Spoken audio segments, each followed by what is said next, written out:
Je suis expert en négociation de départ et je dois vous avertir d'une chose. Les RH ne sont pas vos amis.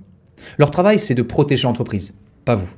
Et chaque conversation que vous avez avec eux peut et sera utilisée contre vous. Je vois des employés entrer dans le bureau des RH en pensant obtenir de l'aide et en ressortir en ayant anéanti leurs propres droits sans même s'en rendre compte. Alors aujourd'hui, je vais vous donner les conseils majeurs sur ce qu'il ne faut jamais dire aux RH si vous voulez protéger votre emploi et vos options de sortie.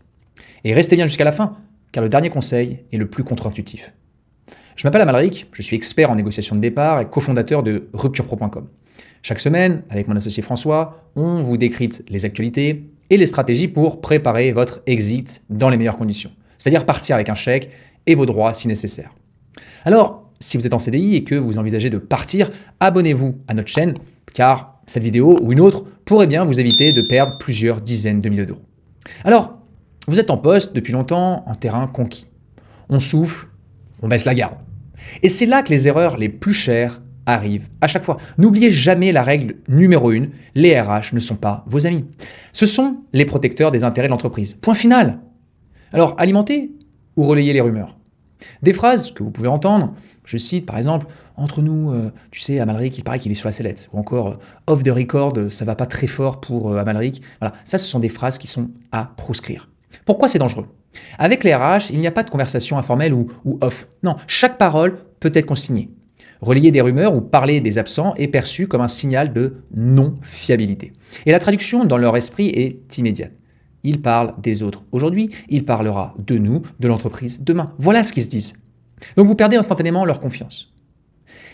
Le point, c'est de donner trop d'informations personnelles. Vous devez éviter les confidences sur votre vie privée. Vous savez, le fameux en ce moment avec les enfants et mon couple, c'est compliqué.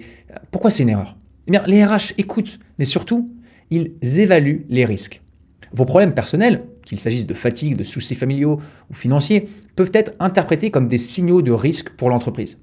Et vous ne voulez pas qu'un doute s'installe sur votre fiabilité ou votre capacité de gérer la pression.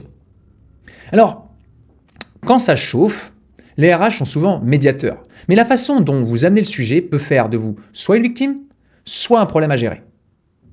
Alors, les plaintes stériles comme eh bien, mon manager est incompétent ou alors je suis seul à vraiment bosser dans cette équipe vous isolent complètement. Pourquoi ça se retourne contre vous? En fait, en vous plaignant, sans fait précis ni idée de solution, vous passez pour la personne négative et toxique.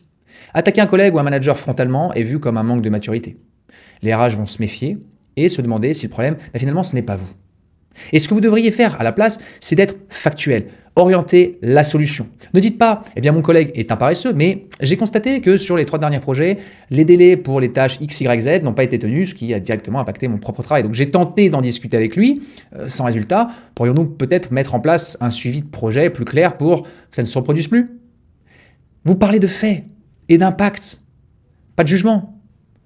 Donc vous reprenez instantanément le contrôle et vous montrez que vous êtes là pour régler un problème business, pas pour vous plaindre. Des phrases comme « je suis en burn-out, c'est devenu toxique » ou alors « je me sens pas bien » sont une très mauvaise idée. Pourquoi c'est une erreur stratégique?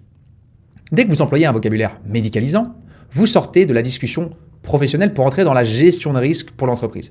Votre interlocuteur, RH, ne voit plus face à lui un collaborateur en difficulté, mais un potentiel dossier. Vous savez, arrêt maladie, remplacement, prévoyance, etc., etc. Et le dialogue se fige et des procédures se mettent en place, mais la relation de confiance est rompue. Et parfois, il y a même des phrases qui sabotent complètement votre avenir et vos négociations. Et c'est ici que les mots coûtent le plus cher. Chaque phrase peut fermer des portes pour une augmentation, pour une évolution, pour une promotion ou même pour un départ négocié. Première chose, la demande d'augmentation. C'est vraiment un terrain miné, vous devez faire attention. Le moment est critique. Une mauvaise approche peut non seulement vous coûter l'augmentation, mais aussi détériorer votre relation avec votre management. L'erreur du chantage. Alors, si vous ne m'augmentez pas, je vais faire ci, je vais faire ça, ou alors je vais partir. Mais c'est la phrase la plus contre-productive que vous puissiez dire. Vous ne négociez plus, vous dégainez un ultimatum. Et votre crédibilité s'envole instantanément. Donc on va chercher à vous remplacer en sous-main tant qu'on a encore besoin de vous, et ensuite, on vous poussera gentiment vers la sortie. L'erreur de la justification personnelle. Oui, j'ai besoin de plus d'argent, mon loyer a augmenté, ou je vais me marier, ou je ne sais pas trop quoi, je divorce. Voilà, votre situation financière, personnelle, n'est pas le problème de l'entreprise.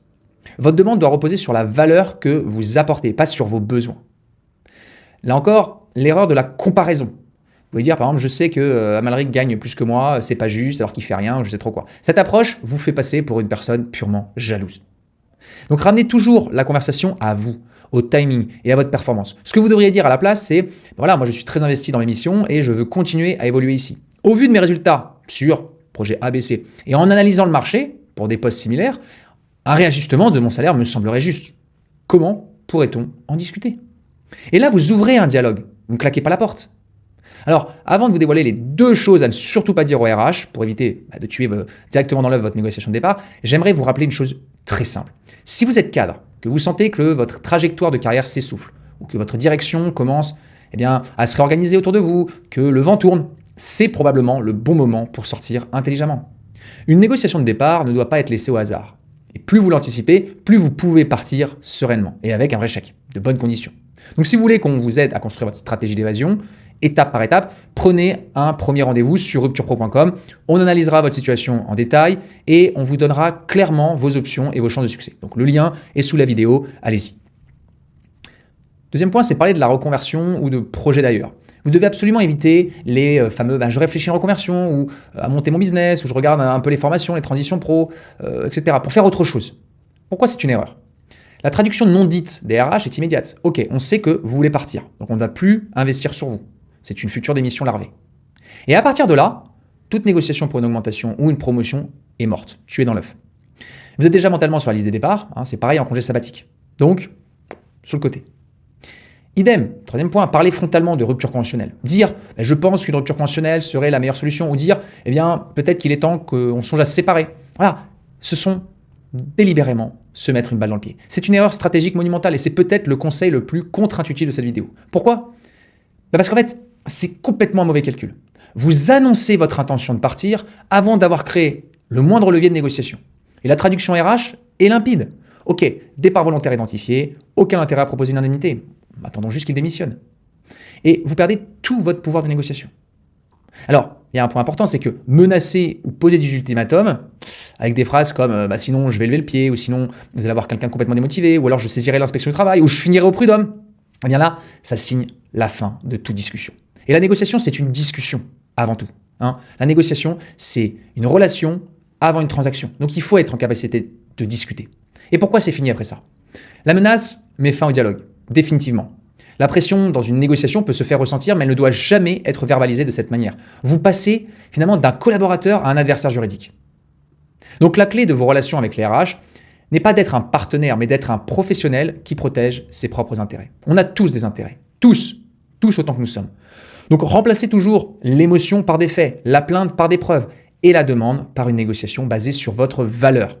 Ne leur donnez jamais les armes qu'ils pourraient utiliser contre vous. Votre carrière est votre responsabilité. Et savoir naviguer dans ces conversations critiques est l'atout le plus important pour garder le contrôle de votre avenir professionnel, que ce soit pour y rester ou pour en partir dans les meilleures conditions.